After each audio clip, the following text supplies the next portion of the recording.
Barbra Streisand a envoûté plus d'un homme. Le comédien Elliot Gould, avec qui elle s'est mariée en 1963 et qui lui a donné un fils, Jason, le producteur John Peters, qui était son manager et son producteur personnel, Richard Gere, Clint Eastwood, mais aussi un roi d'Angleterre.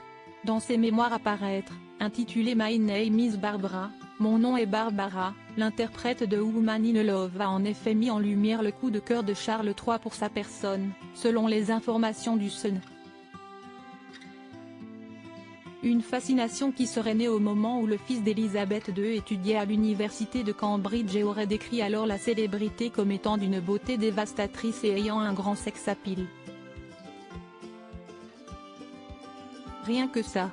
La chanteuse désormais âgée de 81 ans a expliqué dans son ouvrage qu'elle avait rencontré pour la première fois le futur roi d'Angleterre lorsque celui-ci était en service dans la Royal Navy à San Diego, en 1974, et elle sur le tournage de la suite de son film à succès Funny Girl. Ainsi, lorsque le père des princes William et Harry a été questionné sur ses occupations lors de son séjour outre-Atlantique, il aurait demandé à voir la femme derrière la voix, à savoir Barbra Streisand.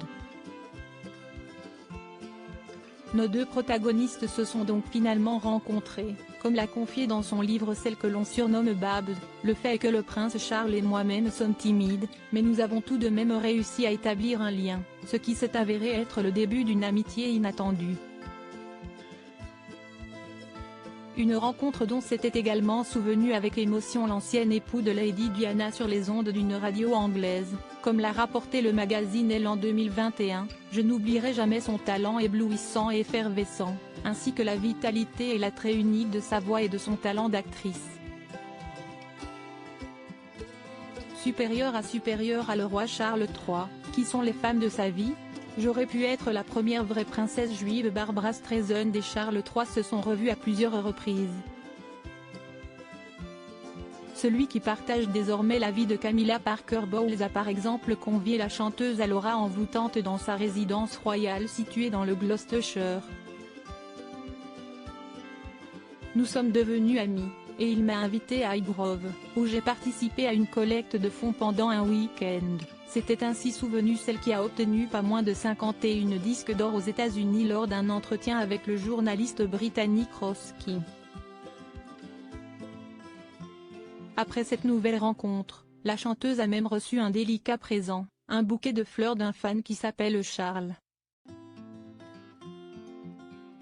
La relation entre Charles III et la star internationale serait pourtant restée purement platonique, comme celle-ci s'en était amusée. Si j'avais bien joué mes cartes, j'aurais pu être la première vraie princesse juive. A noter qu'en 1995, l'année où la regrettée Lady Diana a admis, lors d'une interview controversée de Martin Bashir sur la BBC, qu'elle avait été infidèle à Charles III, ce dernier aurait convié Barbra Streisand à séjourner dans sa résidence de Highgrove, dans le Gloucestershire. Un séjour où tous deux auraient eu beaucoup de discussions intéressantes sur l'art et l'architecture, comme l'a rapporté La Visée dans son ouvrage à paraître.